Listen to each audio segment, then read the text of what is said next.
everybody. Welcome to the 100% Wild podcast, brought to you by Wired to Hunt and DoD TV. As usual, we have Mark Drury. Sorry. We have Matt Drury of Drury Outdoors. We got Mark Kenyon of Wired to Hunt, and we also have a special guest, Mark Drury.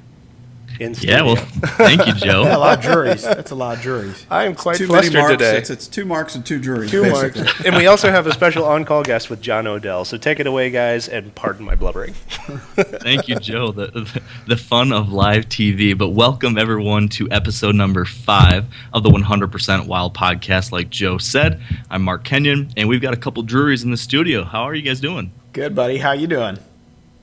Very well. Where are you today, Mark? What's that? Where are you today? Where's Waldo? The scene looks a little different here, buddy. It is. I actually had to rent an office space today because I'm in Jackson Hole, Wyoming for the month.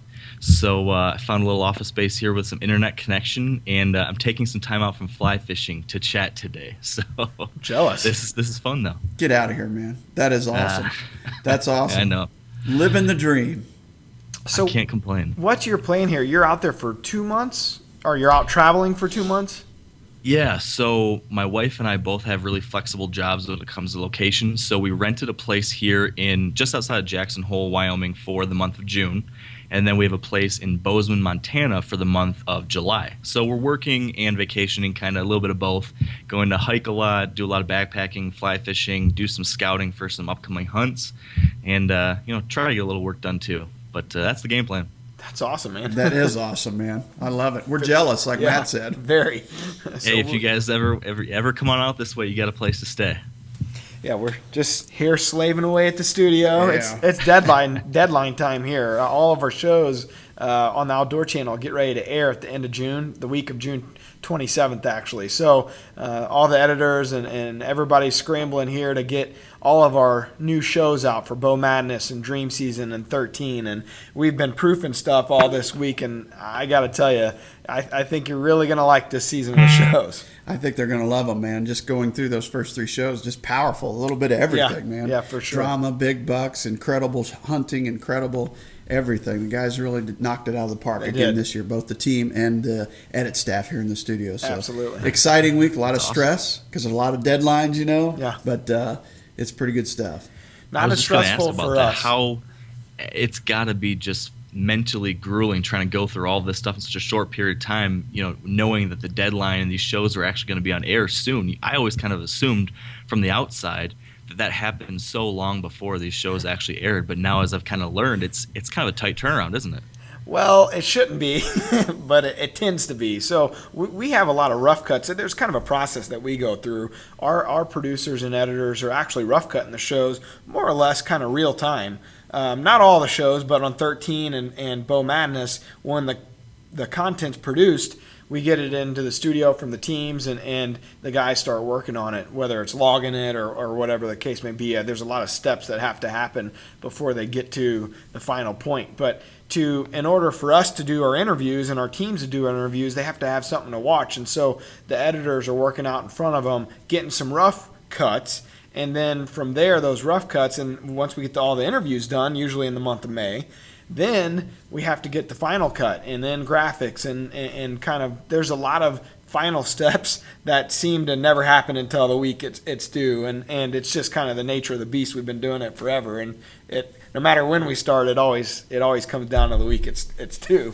And then the problem gets worse because once week 1, you fire that gun and you go, okay, shows 1 are due. So we ship all 3 Bow Madness, Dream Season, and 13 out, and then every week subsequently for 13 weeks, 3 more originals are due. So we will ship 39 original episodes between now and It's usually early August? Yeah, early August. Yeah, so it's a stressful time. So here's my question, Mark. Do you sleep less at this time of year or during hunting season?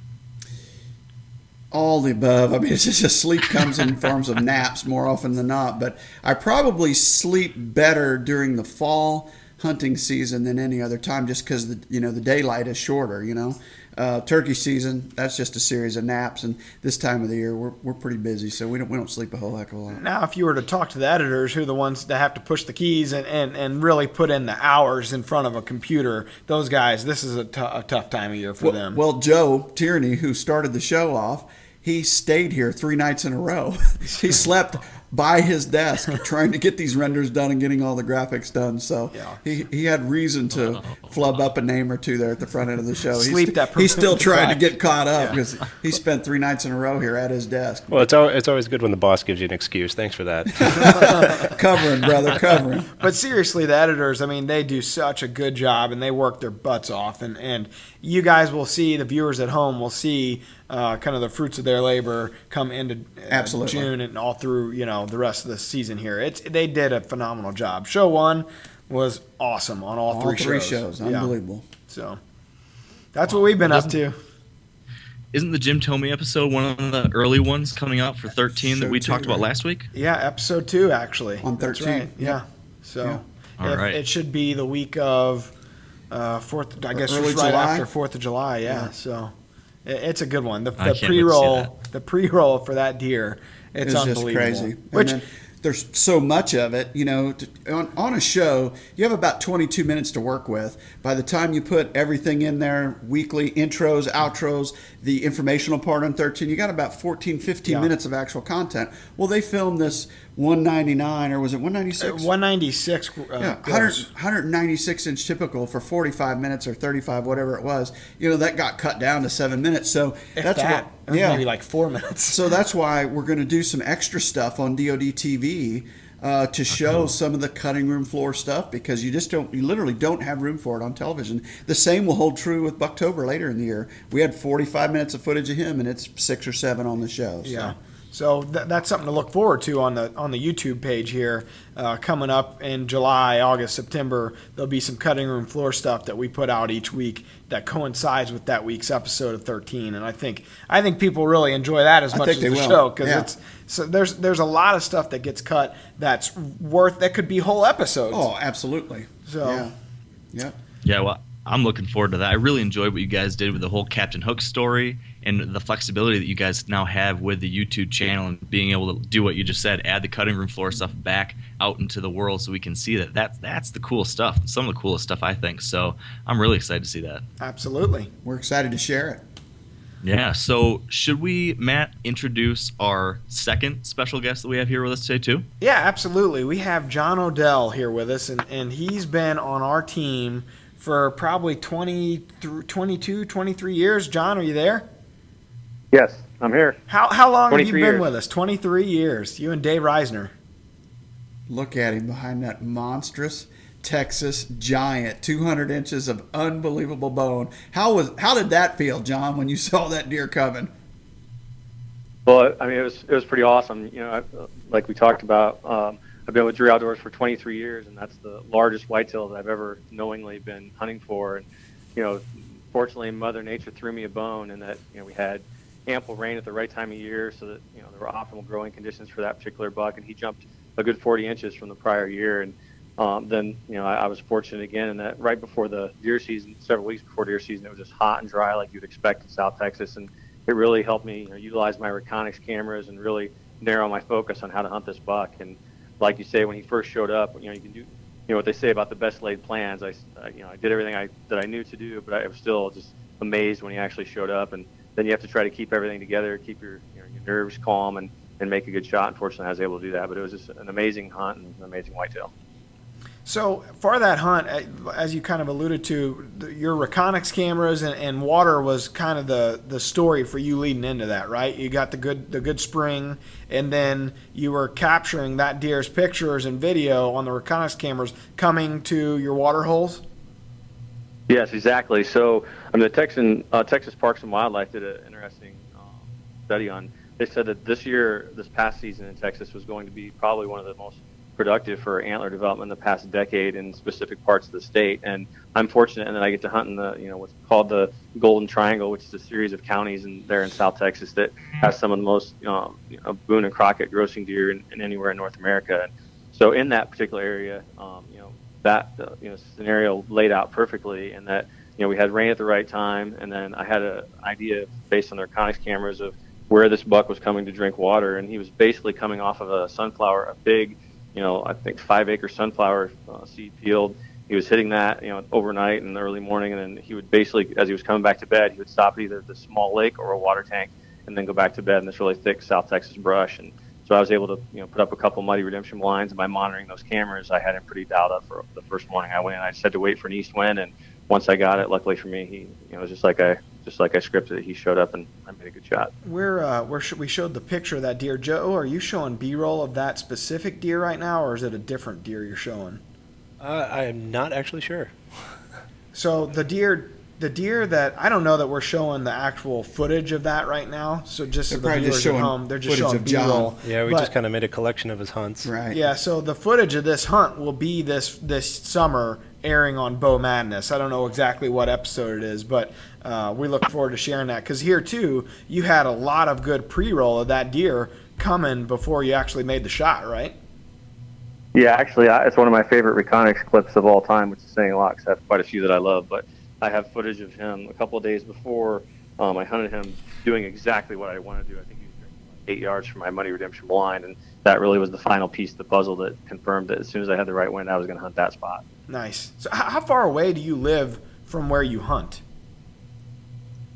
It's probably about a 2.5 hour drive, I guess. So, as you can imagine, I spend a lot of time on the road, back and forth, setting cameras, moving cameras around, just getting prepared for the season. So I don't know how many hours and miles I had on the road or how much time I had thinking about this particular deer in the last 2 seasons, but I can tell you it was quite a bit. Because that's not an outfitter. That's an actual lease that you have down there, correct? Yeah, it's actually a private family ranch. It's just through relationships I've been able to maintain and cultivate there in South Texas. So it's really through a friend of a friend, and we've just become really tight over the last few years. And I'm blessed that they afford me the opportunity to hunt on their ranch. It's a ranch they've had in their family for over 50 years, and it's just some of the best whitetail hunting I've seen anywhere in South Texas. It's a good friend to have. That's a great friend. That's a great friend. I've been trying to make friends with Mark. It just isn't. Good luck with that. Well, Mark. So, Matt. Yeah, Mark Kenyon, you want to move to our question of the day today? I think we should. We've got a great question. I think it's one that a lot of people will be able to relate to. So, how about you kick it off, Matt? Yeah, the question of the day is brought to you by Analogics Outdoors. Protect the herd with the power of science. My question is, what buck vocalizations have you found to work best? I struggle in the high-pressure Northeast, where deer seem to run away or pay no attention to the sounds I throw at them. Your help would be appreciated. Thanks for the podcast. Keep up the good work. That's thank a great question. Thank you, Garrett, for the question. Yeah, I agree, Matt. And I was thinking maybe we've got all sorts of people who can speak to this here on this episode. But Mark, maybe do you wanna kick us off with a couple thoughts on that? What types of calls might work in that type of situation? Yeah, calling is always it varies per situation. It varies per deer. It varies per day. First and foremost, when it comes to calling, like everything else with deer hunting, it is very weather dependent as to how much success you can expect to have. And that all comes down to the mood of the deer. I always love those high pressure days. Those days where the deer are moving the best are generally the days that I have the most success with calling. They're just in a better mood. They're up. They're going to go investigate. Now, when you get into a situation like Garrett's question with high pressure from hunting pressure, then that will change your deer herd. And there's a lot of things that will also affect how a deer responds to calling. Most importantly, it has to do with herd ratio. If your buck to doe ratio is out of whack and you've got 10 does to every buck, you probably aren't going to see a lot of success when it comes to calling. And that gets worsened if you have a lot of pressure from other hunters that are calling all the time. Terry and I often reflect back to our days in Pike County, Illinois, when it was at the peak of outfitting over there. There was literally an outfitter in every other block of ground, and they would bring a new set of hunters in every 5 days. That new set of hunters wanted to kill a giant, and they would sit there we could hear them from our stands. Like they would get there, they would start rattling from the time they started hunting until they left 5 days later. Then a new guy would come in and he'd sound completely different. One guy had a mad call, the next guy had a pre-most, the next guy had a nightingale. You could almost hear the tones, and they'd blow them all day long. Terry and I would sit there and laugh at that, at how they presented themselves. And consequently, we quit calling because every time we tried, those deer would walk the other way or they would run the other way because they've already been called in multiple times. They've already smelled the hunter and probably seen the hunter. Instinctively, they will always go downwind of the call. And we saw them going further and further and further downwind. And we just said, you know what, we're doing more harm than good. So Garrett, that may not be the answer that you want, but it might be the answer that you need. If you're having bad luck and adverse responses to your calling because of hunting pressure, then I would probably stop calling. Unless you have a gun in your hand where you can see your downwind side and see it for quite a ways, because they're going to get to your downwind side, they're going to catch you. And I'll say this, the more that I hunt, regardless of hunting pressure or not, I hunt in Iowa where I would say we have hunting pressure, but most of it comes during gun season. There's not a lot of calling going on. So during the rut, it's minimal. Even then, the longer I hunt, the less I call. However, the more luck I have when I do call. So I'm looking for the right deer in the right position, in the right mood, and then I'm going to call to him, and I have a lot of luck calling. We actually just proofed an episode, I think it's episode 3 or 4 when we were doing interviews for 13, and you killed a deer you called the Lone Tin. And I actually had an encounter with the deer that I was after called Uni. And I was calling, it was actually one of those phases where the tactic was to start calling. And I didn't have luck, but you did. And I thought, well, was it something I'm doing? Obviously the inexperience, or that's kind of what goes into the back of your mind. He was listening, he was looking, but it never actually could turn him to bring him back in. And you had an interesting point about that. Well, yeah, he looked, kept looking, and then he finally just walked away a little sheepishly. And that, more often than not, as a hunter, you're going to go, what did I do wrong? I screwed that up. He didn't come. But in reality, it really probably was a bigger deer in the area, and that's the reason he didn't come in. He'd probably already been horned or gored or whatever, and he wouldn't come to it. It happens to me all the time because we manage intensively. And there's a bunch of 5 and 6 year old deer walking around. Well, those 3s and 4s aren't going to come running into a fight every time because they have before and they got their butts kicked. So even though you have a deer make an adverse move or walk away, it doesn't always necessarily mean there's too much hunting pressure or you did something wrong. In reality, it may just be that he's scared to death. So consequently, the best deer that I call in, or the times that I have the most luck, is when you're calling to the oldest deer in the herd. In other words, if your deer herd, there's a bunch of 3s around and nothing older, they're going to react the best. In our case, where we have some 5 and 6 year old deer, those are the deer that I pick on and I try to call to. And that Lone Tin, that same episode, you called pretty aggressively and called him pretty much to the base of your tree, didn't you? Absolutely. Came directly to it because that's the other thing. I don't call to them when they're younger because I'm waiting to save my chips, when I might see a deer when he's older. Well, I knew all the pictures in that area. He was the king of the mountain, 178-inch typical buck. He'd been there his whole life. He was 7.5. The only other deer I knew in the area that was probably 4 or 5 because I got a hole in my herd because of EHD. It wiped out a bunch of age classes. So he's the king of the mountain. Yeah. He wasn't scared. And the moment I called, he was on his way. I mean, it was like calling to a hot turkey, in all honesty. And the footage is amazing. I mean, the footage is cool. Deluxe. Yeah, it's good stuff. And that doesn't always happen, but it was the right weather day. He was up on his feet. He was in the right mood. He was the right age, and he came. But there's a lot of things the stars have to line up for you to succeed. Getting back to Garrett's question, if you are going to call, because deer are still going to vocalize, just because they're getting scared by a lot of hunting pressure doesn't mean they're going to stop vocalizing or stop with their vocalizations. If a buck's running a doe, he's going to grunt, okay? Mm-hmm. So other bucks are going to come to that. So Garrett, what I might do, you could either back off the calling altogether, or if you're going to call, keep it soft and subtle and stay on the lowest rung of that ladder and don't get overly aggressive. That would be my best advice for you, I think. Mark Kenyon, you think we should pitch it to John Odell here and see what his input is? I know he's hunted many places in the country, whitetail hunted, but he actually lived there out east for a while. Yeah, I agree. I'd be curious. John, what are your thoughts?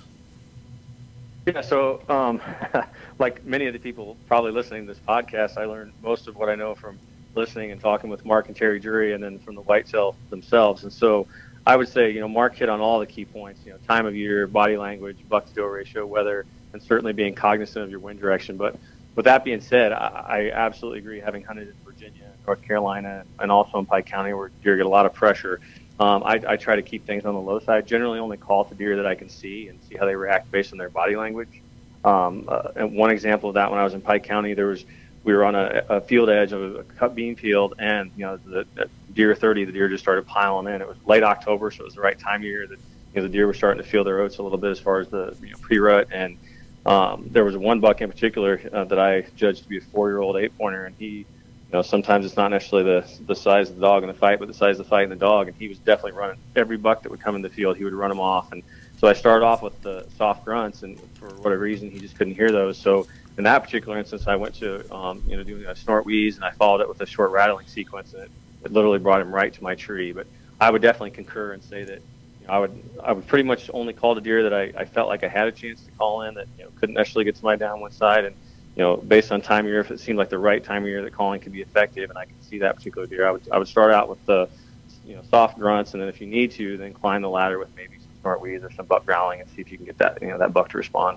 positively. That's an interesting point. I've always heard Mark Drury and Dad talk about that. You gotta, as a newer hunter, you don't really know what you're doing all the time out there when it comes to calling. And I've always asked advice from these guys, and they said you got to try to sound like a deer, what they would be doing. So you touched on that, John, painting the picture, a little bit of everything, and trying to build up to maybe that fight or those two bucks coming together or whatever the case may be, and rattling. Is that something that you do often, Mark? I do, if the timing's right. If you get into that phase of the year when they're really starting to expand home territories there, I think we call it Buck Parade. November 5th through the 7th or 8th, whatever that date range is, that's the time that I get really, really loud and get aggressive, because you can. There's a lot of different bucks coming into different territories. However, earlier in the season, I'm always soft and subtle, because those bucks aren't moving as far, and they're in their home range. So there's not a lot of the bucks moving around. You don't get a lot of fighting. So that's the time of the year that it's more of a communication type soft grunting, very, very soft. I like to keep it really, really low on the ladder. What about blind calling? Not seeing, because that's, I think, to your point, when you were hunting in Illinois and those guys would come in and they were hunting at an outfitter, you're sitting there in your tree and you're like, God, nothing's happening. I got to make something happen. I only got 4 or 5 days here. I'm going to blind call or blind rattle. Well, is that something that you guys probably shy away from a little more now, and you're kind of, you've been doing this for 30, 40 years now? I would say almost never in answer to that.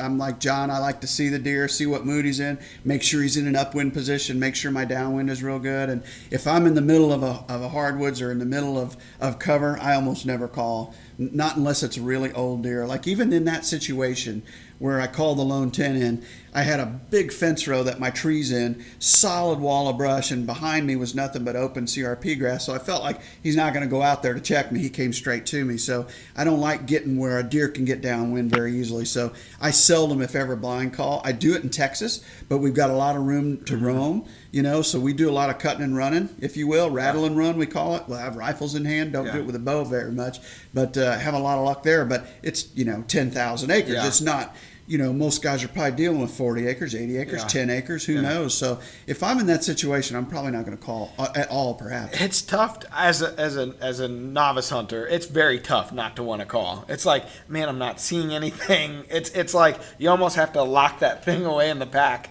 because it's just, if you're sitting there, me and a camera guy, and it's like, well, nothing's happening. It's like, oh, hey, give it a call.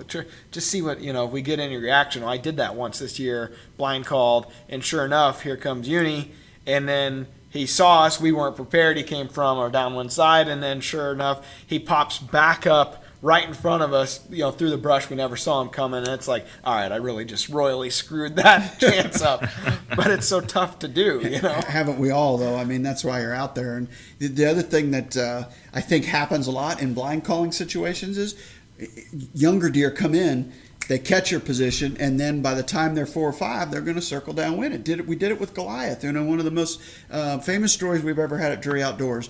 I called him in when he was 3.5, and every year after that, that buck would not come close to coming into a call. Wow. And I called him in by mistake when I was actually calling to another deer. Skyscraper. Skyscraper, yeah. And Not just any deer. Not just any deer, yeah. But I was calling that morning. He came in on the downwind side. Skyscraper eventually followed a doe in. But after that, he knew our position, and he knew before he went to another fight, regardless of his age or stature, he was going to circle way downwind. He was just one of those deer. You can't educate him, so that's why I don't blind call a lot. That's good advice. Mark, have you had much experience on your end with calling? Yeah, and I think everything that Mark and John said really is spot on. And I think what's interesting is we've talked about two different situations here. We've talked about the situation like where you guys are at in Iowa or Missouri, when there is a little bit better age structure, maybe fewer hunters, and some of these calling techniques can work a little bit better. And then you've got the situation like Garrett has in Pennsylvania or New York or where I live in Michigan, where just so much hunting pressure, you just really need to take a totally different tact. And so I think what you guys said is right in line with what I think, which is, number one, really keep it minimal when it comes to calling in areas like that. And then number two, if you are going to call, just like you said, Mark, I found my best success is just light contact grunts, really not getting too aggressive, because, in Michigan, A, there's not a whole lot of bucks. B, there's tons of hunters. And then C, the bucks that are around are mostly 1.5 olds, maybe a 2.5-year-old. Occasionally you'll get an older deer. So if you start making a bunch of snort wheezes, that's something they're not used to, and these young deer aren't going to behave very, very well in that type of situation. So you can cause a lot more harm than good. So I keep it really kind of simple, minimal. And the one other thing that we haven't talked about that I'd be kind of curious about your thoughts, Mark, would be when it comes to making a call, paying attention to that behavior, that body language. And then I think some people sometimes try to go too far. They call once, the buck perks up his ears and maybe starts walking towards you, but then they keep calling. Like, oh, this is good, I'm going to keep calling. And I think that's a big mistake. I always have found that as soon as I start getting the reaction I want to get, I shut up as soon as possible. I don't want to screw it up. If it's a good thing, I'm not going to mess up any further. So that's one tip that I found to work pretty well, is to, quit while you're still ahead if you have that type of situation. Would you agree with that, Mark? 100%. Everything you just said there is exactly right. Curiosity kills the cat when it comes to calling and white-tailed deer. Less is more. If you just keep pouring it on, you're thinking, get here faster, because adrenaline, and you're excited in the moment, and you think, get in here, and that's not going to work. You're better off to pique their curiosity and then let them seek you out. You're better off calling less than more. So in a situation like that, say you pique their interest, okay, and say they're at 50, 60 yards, you pique their interest, but their body posture, it's not really turning your way. Their head, they're looking back, their ears are perking up, but they're still slowly walking away. Do you start to climb that ladder then at that point because he's noticed you're there, or what? How do you go about it? It depends if he gave me a visual that he heard me. Because more often than not, they don't hear you. If it's windy or something, there's a lot of leaves rustling, they may not hear you. But if they do hear you and turn, like they definitely heard you, and he doesn't come, I'm waiting for another day. I don't want to burn a chip, Or I might change vocalizations based on the situation and the time of the year. A lot of that is so timing related, because that lone 10, if I'd have rewound the clock about 5 or 6 days and I'd have seen him, he probably wouldn't have reacted like that. There's that testosterone that's constantly rising throughout the fall, and if you catch him on the right day with the right amount of testosterone without a girlfriend, he's going to be more likely to come in and check you out than when his testosterone's low in the wrong weather and he's got does around him. Gotcha. I mean, it's a numbers game. Yeah. It's a lot like baseball, man. You're gonna succeed maybe 1 out of 20 times, you're going to fail 19 out of 20. If I had to put a number on it, what would you think, John Odell? Yes, no, I absolutely agree with everything that you're saying. I 100% agree that less is more, and you utilize curiosity. I've probably called in more bucks than anything else with a single grunt or just a couple of grunts that got their attention and turned them just enough to come my way. And absolutely what Mark was saying with regard to, again, back to time of year I think is critical. And as that testosterone rises and those bucks get more and more amorous, more and more excited about trying to chase off other bucks or find receptive does. Obviously, that's the most effective time. So maybe during that time of year, it increases those odds from that 1 out of 20 to slightly higher. But it's certainly the most effective time of year. But again, it's I would agree with everything that Mark said. I think for the next 3 years, I've educated my deer herd this past fall. You'll have to wait till they all die and a yeah, new that's crop what I'm grows thinking. up, right? That's what I'm thinking. This isn't great news for me. So Mark, I think I saw you had a couple calls over there with you. do you by chance have any interest in demoing a few of these different vocalizations that might work? Sure, we've been talking a lot about contact grunts, and I'll do it here on an original mad grunt snort wheeze.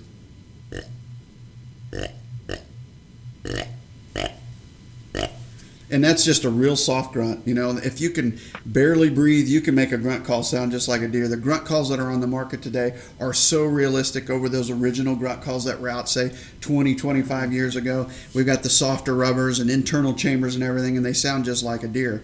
The snort wheeze that John Odell referred to earlier is more like this. Just like that. It's a exhaling of air. It's almost like a cat. When they hiss at another cat, same thing a buck's doing. It's a posturing, like, get away from me or I'm going to knock you out. You know, I mean, that's basically what he's saying. That's when their hair starts to rise. It and is. Their ears pin back a little bit. And does can snort wheeze, you know. Really? Absolutely. I didn't know that. You get two does mad at each other, they'll at each other. Absolutely, Interesting. yeah. They're just like a cat hissing at another one, get away, you know. You're in my space here. Yeah.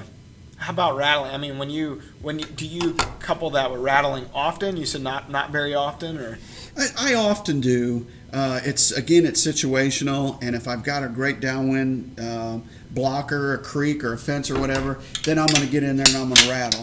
And I think the key thing with rattling is, once again, curiosity kills the cat. I don't rattle very long, man. I'll rattle 15, 20 seconds, and that's generally all it takes to get a deer's attention. I also, when I go for rattling antlers, I like natural horns. I want the highest pitch sounding set that I can find. That's generally a 2 or 3 year old deer like this, and I want them high pitched, okay? really? And I learned that through years and years of Terry and I testing our rattling horns to each other. I'm really having a lot of trouble with this ear bud. I need bigger ears.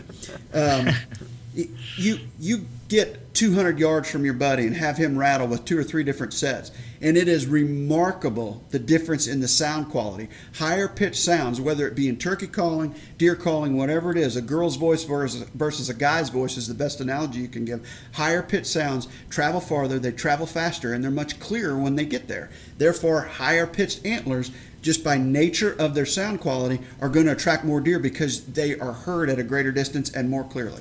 For some reason, I thought I heard somewhere, and this may be totally false. This goes against what you're saying, is that an older, a 4 or 5 year old buck's antlers give you a more like a dense sound. They do, and so it makes the older bucks more interested in as opposed to a young buck's type of sound. Is that kind of a falsehood out there? It may be true in certain deer situations, but through time, you're going to crawl in more deer with a higher pitched set of antlers than you are a bigger, older, deep set. That's my opinion. That's what I've seen. Very interesting. Just because they can hear it more clearly. Yeah. Cuts through that wind. It goes.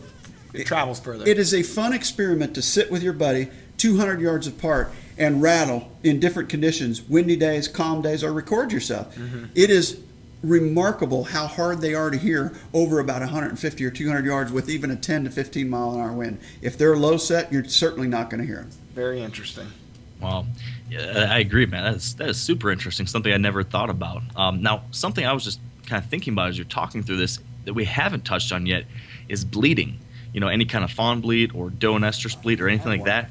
Mark, do you find that to be something to use, whether in a situation like where you guys are at, or like Garrett's situation where there's a lot of hunting pressure? Could that be an applicable call? Bleeding to me is a sound quality that has been overused a little bit out there in the wild for so many years. It goes back to Garrett's original questions, pressure. Those can calls were sold at alarming rates. I mean, they really sold a lot of those can calls, and everybody's like, well, it's easy. I'm just going to turn this over. And you saw a lot of visual response to it on TV shows and videos and so on and so forth. And then all of a sudden, the bucks weren't quite as responsive to them. So I don't do a lot of bleeding. I stick to grunting, snort wheezing, and generally rattling. I also breathe a lot. If you watch bucks, especially when they're running a doe, I'll give that vocalization where I'm just breathing.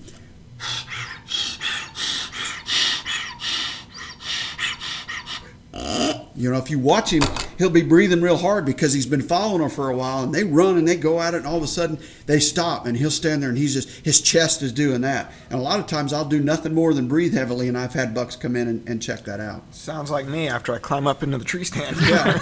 Matt's you might bucks be show up right unknowingly after he doing your climbs best up. calling at that point, Matt. Yeah, exactly. But in answer to your question, I don't do a lot of bleeding. John, do you do a lot of bleeding, or do you stick to grunts and snort wheezes and rattling?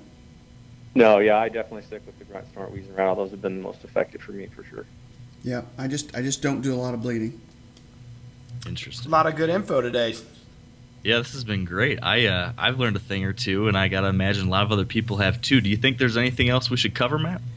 I'll pitch it to Mark Drury here. He's more the expert in the field. Well, I'm sure there's 1,000 things.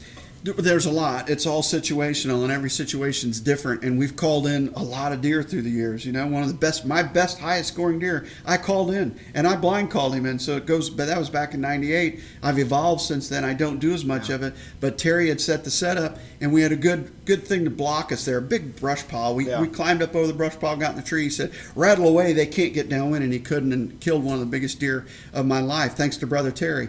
But I'd throw it to John Odell. John, relate a story where calling made the difference on a big deer. Absolutely made the difference for you. Okay, yeah. So probably one of the best examples I have. I was hunting there in southwest Iowa, and it was one of those mornings where basically it was right after a low pressure system. So it'd been cold, nasty, overcast, rainy for a couple of days, and then we literally watched the Weather Channel to figure out when we thought we should get in the stand, when that was supposed to push on through, and high pressure was coming right behind it. And we did that, and no sooner we climbed the tree, and a big fully mature 8-pointer was down a ditch, and he was tending a doe, and it was clear that it was evident they weren't going to come by the tree. So I started calling to that deer, and I started grunting, and he didn't really respond. So I kind of worked up, and I did a snort wheeze, and nothing. And so, but he looked up, he didn't respond. So I went to rattling. And I actually didn't call in that deer, but a big 4.5-year-old 10-pointer that was also on the hit list came literally right to 10 yards from the tree behind us. And fortunately, Dave and I were able to stay composed and move without spooking the deer, and I was able to shoot one of my better deer there in Iowa. And it all happened because of calling. And actually, I was calling to a different deer, but was fortunate that a big mature buck came in, and I was able to take him. Gotta love it. That type of story, though, will keep you calling. Mm-hmm. You have one positive response, and then you want to call every deer because you're like, they're all going to come, and it just doesn't happen that way. I want to relay a story. Have we got enough time? Sure. We got, hey, this is the internet. We got all the time in the world. Yeah. You guys are going to kick out of this story. John Odell may have heard it. I don't know if he has. I know Matt's heard it, but it's the best calling story that I have. It's myself and Brother Terry. We're in a 2-tree set, okay? We're in the Pigeon Timber in southeast Iowa, big block of timber, maybe 200 or 300 acres. Coincidentally enough, it's where Lee and Tiffany live right now. No connection. We used to hunt there. They ended up buying that farm, built their home there, and they had no knowledge of it. We found this out years later that they bought a place we used to hunt. Okay, so we're in these 2 trees. Terry and I, we've got like 10 or 12 bucks following the same doe. And one thing we've learned through the years, you get that many deer on one hot doe, that's a time regardless of where you're at, Pennsylvania, Florida, New York, Iowa, I don't care where you're at, you start calling because 1 or 2 of them is going to peel away. Well, there's 2 different deer in this group that are probably 170 to 180 class deer, all right? There's 2 or 3 others that are 150 or 160, and the rest were all younger bucks. And I'm filming, and the bucks start going away from us, all right? So when they did that, I'm putting my back to Terry. All right, the bucks are going, they go through one hog back and then up over another, and all of a sudden I can't see him anymore, and I'm like, I'm surprised Terry's not calling. So I get behind my back, and I give him the rattle. I'm telling him to rattle behind my back because I can't see him. I'm looking through the camera. I've got it on a camera arm, and a couple minutes go by, and I give him a little bit more aggressively. All right, I wait a little bit. I still haven't heard anything, and I start going as hard as I can. Like, I'm getting mad at him. We got adrenaline. We got gross spoons in the woods here. He's not rattling. And at the top of his lungs, he goes, "Shut up!" And I've not uttered a word, but it was big brother, little brother telling him what to do. And I turn around like this, and he goes, "You think you know so much?" He goes, "You want me to rattle?" He starts rattling. He's screaming at me at the top of his lungs, man. And I'm like, then I get mad, and I'm like, whatever. We have a few words there in these timber trees. He comes out of his safety belt. He goes, "I'm coming over there, and I'm kicking your, He goes down his tree, okay? And I'm like, there's no chance he's getting my tree. I'm going to put my boot right in his face, because I'm getting ready. I've still got my safety belt on. I'm like, I'm going to take him out. So he gets halfway down his tree, and I turn around. And when he said, "You want me to rattle? I'll rattle." He starts doing this and rattling. All of a sudden, I look up. Here comes about 160-inch deer straight at us. All right, out of the group. So the rattling worked, and I go, "Terry, Terry, Terry, Terry." And he's all the way down at the base of his tree, and he looks up at me like, "Now what do you got to say?" And I go, "Deer." He comes back up to his tree, and the buck comes right in at like 15, 20 yards, and it was too much brush, and he couldn't get a shot. But we both tell the story differently. I always say the deer saved his life. He tells everybody the deer saved my life. But that's my best rattling story right there. Two brothers, a lot of adrenaline, and he told me he was going to kill me that day. And that's probably like the best brother Drury outdoor story we have. That's the best one. The best part is the audio exists, because the camera, I left it rolling. I turned around like this. The audio's still there, and you guys here have listened to it time and again, and we can't replay it because the audio, it's not G-rated like most of our stuff. But it was a fun day in the timber, and you know what? We climbed down out of that tree. We went to the truck, and we didn't speak for like 2 or 3 days after that. We were so mad at each other. And shortly after that, they quit filming with each other. Exactly. All right, let's do different filming partners. Yeah. We preserve the company. Well, but part of that, realistically, is you guys have different styles, and every hunter's got a different style. And that big brother, little brother thing probably comes into play a little bit there. And it's like, hey, he's not going to tell me what my style's going to be. I just did it a little too aggressively. Yeah. Shut up. And we both have seen the dark side of Terry. Oh, absolutely, man. Old man Winter can get with it. And John, you can relate to this. If all of a sudden emotion and adrenaline can turn to anger like that, your buddies are sitting there, and if things go a little wrong, you're mad at each other for no reason, just because your emotion's up, right? Yes, absolutely. Dave and I, we've been filming together, I guess, longer than anybody, and we're still together. We're like an old married couple, people say. But the scenario you just described, it can definitely happen, and it can escalate pretty quickly, no matter how good of friends you are. And like Matt said, everybody has a little bit different style, even though our styles are similar. There are definitely times where, especially after a long season, where emotions and tempers can flare because you're full of adrenaline, you're in the hunt, you're trying to make things happen, and then that's what happens. Maybe where someone has missed a deer and someone gets upset. Is that ever the case, John? Are you trying to talk about this last season, Matt? I don't want to bring up. It's still happening. Even when I was texting you fist pounds from.